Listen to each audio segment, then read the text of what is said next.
Hello, my name is Masha and welcome to another Not With Me video. If it's your first time joining us, then be warned, this isn't a tutorial.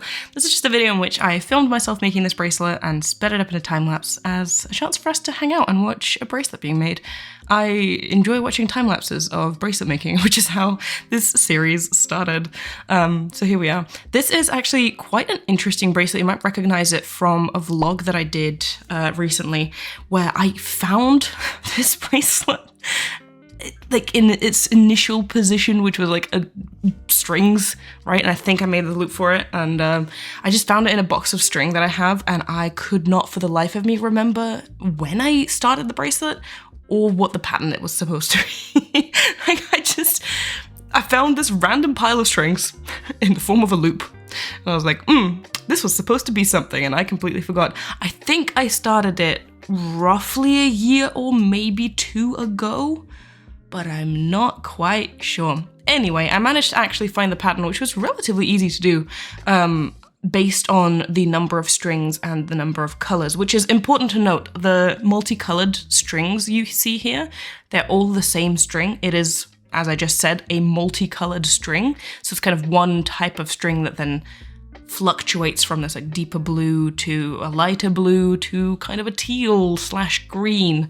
And I think it looked really pretty. And I think the pattern itself actually only has two colors. It's like a two-tone pattern. And I think it's just really cool in patterns like that to use multicolored string, because I've actually made this pattern specifically twice before with two other bracelets. And it just comes out completely unique and different every time. Not only by using a multicolored string as like the design, the pattern of it, right? But even the background string. Here I'm using a white. In the two other bracelets that I did, I actually used a different multicolored string. It was kind of more of a pink, purple, yellow kind of string. But in the two bracelets that I made previously for this pattern, I used black as the background color for one of them and pink, like light pink, as the background color for the other.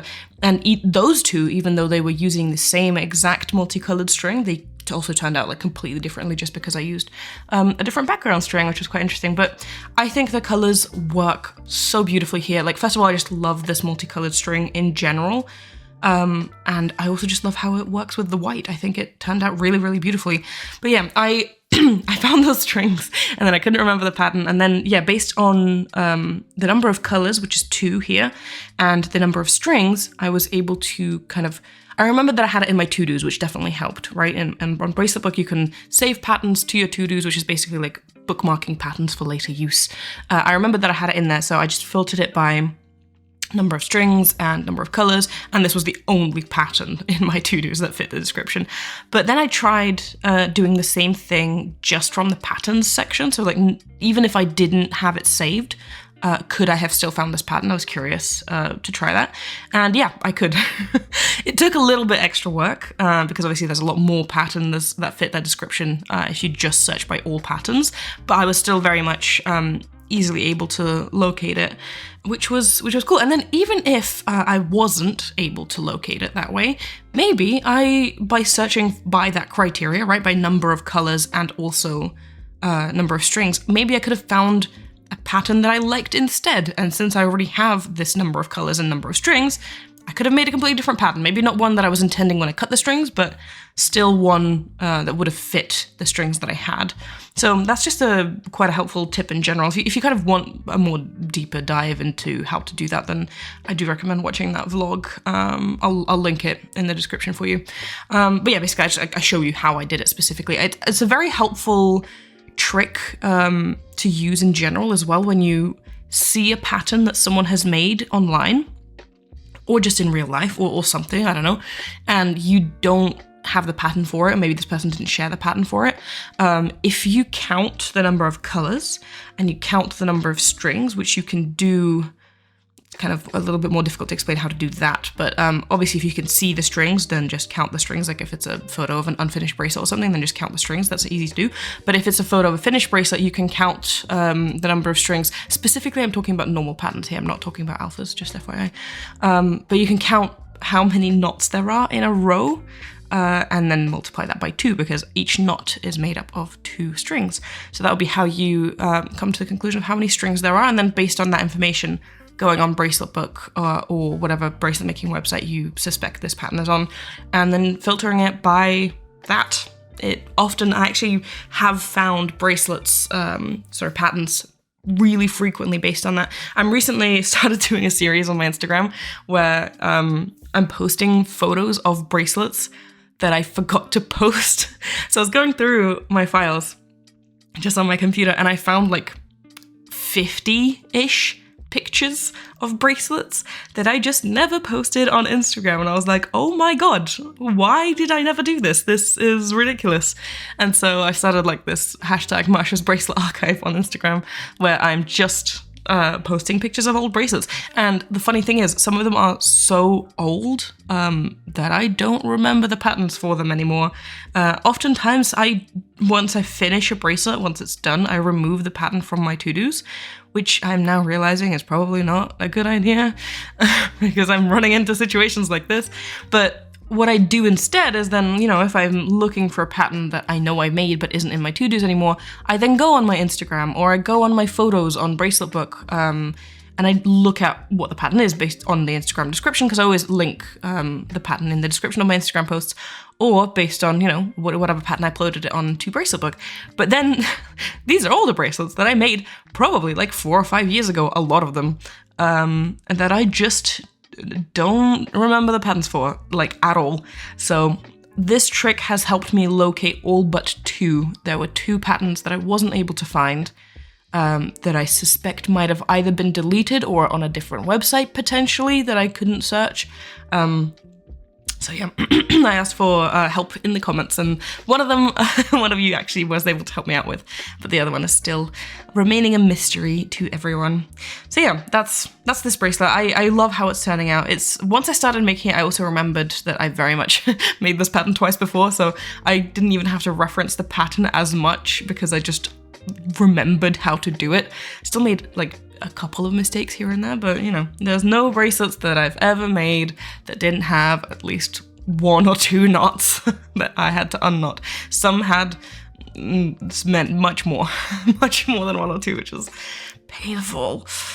But yeah, I'm very excited for the summer. It's starting to warm up here in London. It's starting to become a little bit more green, a little bit more sunny, and it's exciting. It's making me more motivated to make bracelets and to I feel more alive. I don't know.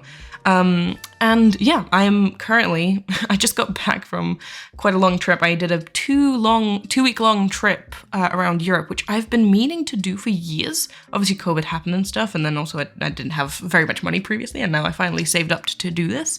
And yeah, I finally planned it, I finally did it. It was specifically a train trip. So from London, we have the Eurostar, which can take us to Paris, Amsterdam, or Brussels. I've previously taken the Eurostar from Paris to London, and I've taken the Eurostar from London to Amsterdam, and I wanted to try all of the 3 destinations. So this time I took the train to Brussels, and it was my first time in Brussels. Well, actually, that is a lie. I've been to Brussels when I was like 3 years old with my parents, but obviously I don't remember that. So it was my first conscious time in Brussels. So I took the train to Brussels. I stayed there for like a day and a half. Then I took the train down to Luxembourg, which was really, really fun. And then I took the train, I stayed there for also like a day and a bit.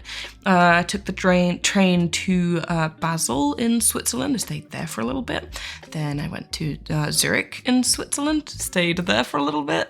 And finally, I took the train to Munich in Germany, which I've been to before. All the previous destinations were new to me, but I've been to Munich before. I've been to Germany quite a lot before. I actually met my husband in Germany, which is a funny story that I've told before. But yeah, we've actually been to Munich together previously when we were like 14 and 15. But yeah, I met a friend there because I have a friend living in Germany who met me in Munich, and it was a fun time. And then from Munich, I took the train to Prague, which is close to where my sister lives. My sister lives in the Czech Republic, and so I stayed for a week with my sister as well. And we did a bit of a lot of traveling around the Czech Republic as well. So we went down to, what was it, Budějovice and Český Krumlov, and a couple of other places that I'm probably mispronouncing and misremembering, but we went for like a little weekend trip there as well. It was really, really nice.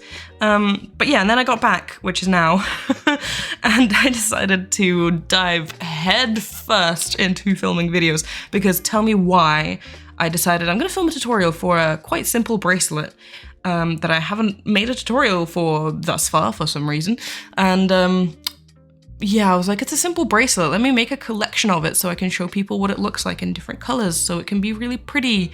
And, you know, people can be inspired to create this bracelet, because look at how many different color combinations you can do with it. And tell me why I started 8 of them. 8 of them. I do not know why I did that to myself. 8 bracelets is a lot of bracelets. That is a crazy amount of bracelets. Why did I start 8 bracelets when I just came back and I have so much to do? There is so much to do. After a 2-week break, there is so much to do at work. There is so much to do at home, like just laundry and cleaning and just organizing. And there is so much I have to catch up on with like seeing friends and doing all of that, and just in general with the channel, and I started 8 bracelets for one video. Anyway, I hope you like that video once it does come out, because 8 bracelets, once I started making them, I realized just how much of an effort that is. That was a crazy amount of effort. I've currently not even done half, and I've been working on it for nearly a week now, so pray for me. Anyway, here's the bracelet, how it turned out. I think it is absolutely gorgeous. I highly recommend making this pattern if you are into it. I think it's really, really cool, and I recommend using multicolored strings for it, because I think it is gorgeous here with that. It's just an absolutely stunning bracelet, and I really enjoy it. On a completely separate note, it is your last chance to submit to the Not With Masha Summer 24 challenge. If you want to do that, as a reminder, it is a rainbow themed bracelet of any kind. Post a bracelet to Instagram with the hashtag, or upload a photo of it to the Discord server linked in the description. My wrap up is going to be the next video that I publish, and in that I will be featuring some of the bracelets that you guys make. So if you want to participate in the challenge, definitely drop a photo sooner rather than later, because I will be editing a few days before I publish the wrap up, which will be on Saturday. But anyway, I hope you enjoyed today's video. I definitely enjoyed it, and I enjoyed finally finishing this mystery bracelet that has been lying around for like 2 years. A special thank you to my patrons before I go. It is with your support that I'm able to create the videos that I do on this channel, and I really, really appreciate it. If you also want to become a patron and support the work that I do here, the link to that is in the description. Also, my book, The Beginner's Guide to Friendship Bracelets, is now out anywhere you typically buy books. And there's also a direct link in the description if you want to use that. But in any case, thank you guys so much for watching. I really hope you enjoyed today's video, and I will see you in my next one. Bye!